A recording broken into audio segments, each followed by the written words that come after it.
ఏపీడబ్ల్యూఎస్ పంచాయతీరాజ్ ఉన్నతాధికారులతో సమీక్ష నిర్వహించిన పవన్ వారికి కీలక సూచనలు చేశారు.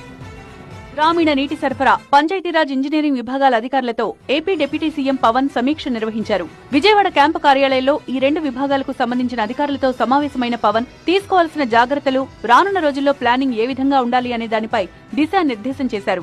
ముఖ్యంగా తాగునీటి సరఫరాలో జాగ్రత్తలు తీసుకోవాలని సూచించారు. ఇటీవల డయేరియా కేసులు నమోదవుతున్న నేపథ్యంలో తాగునీటి సరఫరాపై ప్రత్యేక శ్రద్ధ పెట్టాలన్నారు. తాగునీటి సౌకర్యం లేని గ్రామాలపై దృష్టి పెట్టాలని, జల్ జీవన్ మిషన్ పథకం నిధులను పూర్తి స్థాయిలో సద్వినియోగం చేసుకోవాలని అధికారులకు దిశానిర్దేశం చేశారు.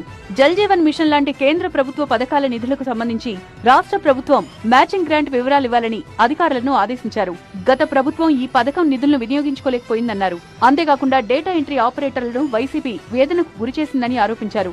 ఏడాదిన్నర నుంచి జీతాలు కూడా చెల్లించలేదన్నారు. బ్లాక్ లిస్ట్ లో కాంట్రాక్టర్లకు పనులప్పగించారని మండిపడ్డారు. ఏ మేరకు బిల్లులు చెల్లించారో నివేదిక ఇవ్వాలని ఆదేశించారు. అలాగే గ్రామాల్లో చేపట్టిన పనుల వివరాలు తెలిసేలా బోర్డులు ఏర్పాటు చేయాలన్నారు పవన్.